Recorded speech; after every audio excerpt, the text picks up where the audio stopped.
நண்பர்கள் அனைவருக்கும் வணக்கம். கடவுள்னு ஒரு தலைப்பை எடுத்து நம்ம பேசினா பல கேள்வி நமக்கு வரும். கடவுள்னு ஒருத்தர் இருக்காரா இல்லையா, கடவுள் இருப்பது உண்மையா அப்படின்னு பல கேள்வி.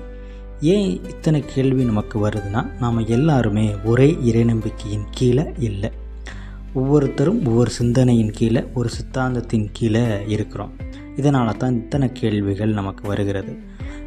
மெய்யியல் சித்தாந்தம் இறையியலை எப்படி பேசுதுங்கிறது நமக்கு தெரியணும், புரியணும்.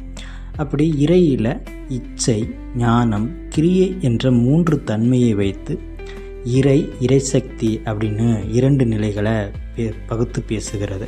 அப்படி முதல் நிலையில் இருக்கக்கூடியது இறை என்பது இச்சைங்கிற ஒரு தன்மை மட்டுமே இருக்கக்கூடியது, அதாவது சொரூப இலக்கணமாக இருக்கக்கூடியது.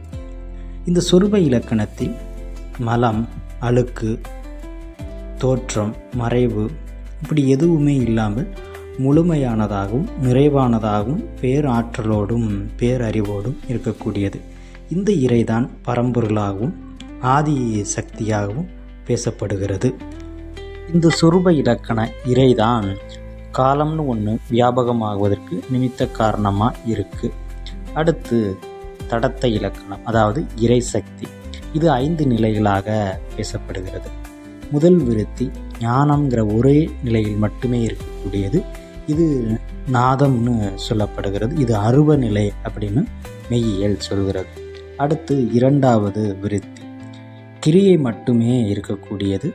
இதுக்கு விந்து அப்படின்ன தன்மை உண்டு. இந்த இதில் அருவமாக இருக்கக்கூடியது.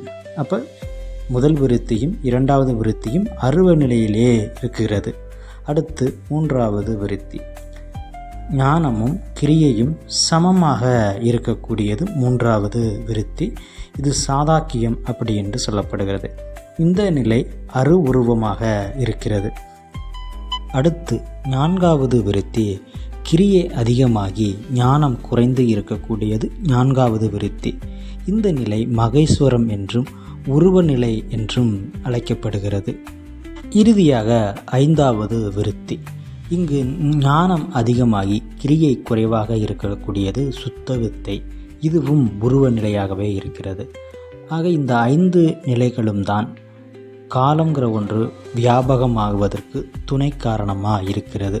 ஆக இறைசக்தி என்பது காலம் வியாபகமாகுவதற்கு துணை காரணமாகவும் நிமித்த காரணமாகவும் இறையியல் இருக்கிறது.